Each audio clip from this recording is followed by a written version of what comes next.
These are the commands, decrees and laws the Lord your God directed me to teach you to observe in the land that you are crossing the Jordan to possess, so that you, your children and their children after them may fear the Lord your God, as long as you live by keeping all his decrees and commands that I give you, and so that you may enjoy long life. Hear, Israel, and be careful to obey, so that it may go well with you, and that you may increase greatly in a land flowing with milk and honey, just as the Lord, the God of your ancestors, promised you. Hear, O Israel, the Lord our God, the Lord is one. Love the Lord your God with all your heart and with all your soul and with all your strength. These commandments that I give you today are to be on your hearts. Impress them on your children. Talk about them when you sit at home and when you walk along the road, when you lie down and when you get up.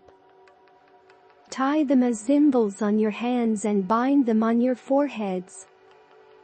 Write them on the doorframes of your houses and on your gates.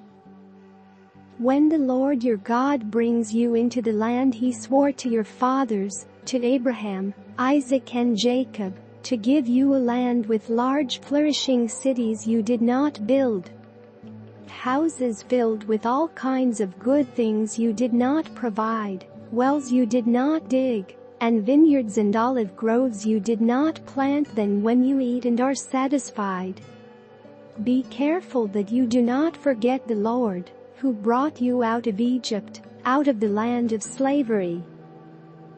Fear the Lord your God, serve him only and take your oaths in his name.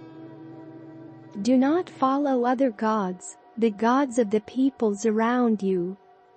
For the Lord your God, who is among you, is a jealous God, and his anger will burn against you, and he will destroy you from the face of the land.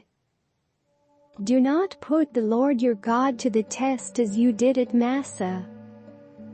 Be sure to keep the commands of the Lord your God and the stipulations and decrees he has given you.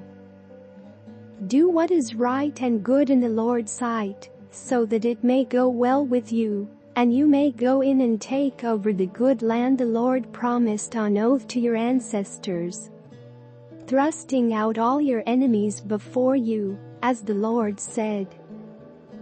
In the future, when your son asks you, what is the meaning of the stipulations, decrees and laws the Lord our God has commanded you?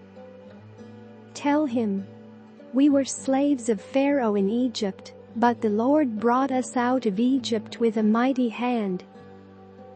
Before our eyes the Lord sent signs and wonders great and terrible on Egypt and Pharaoh and his whole household. But he brought us out from there to bring us in and give us the land he promised on oath to our ancestors.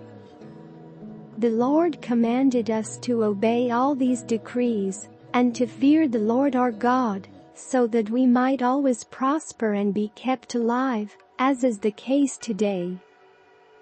And if we are careful to obey all this law before the Lord our God, as he has commanded us, that will be our righteousness,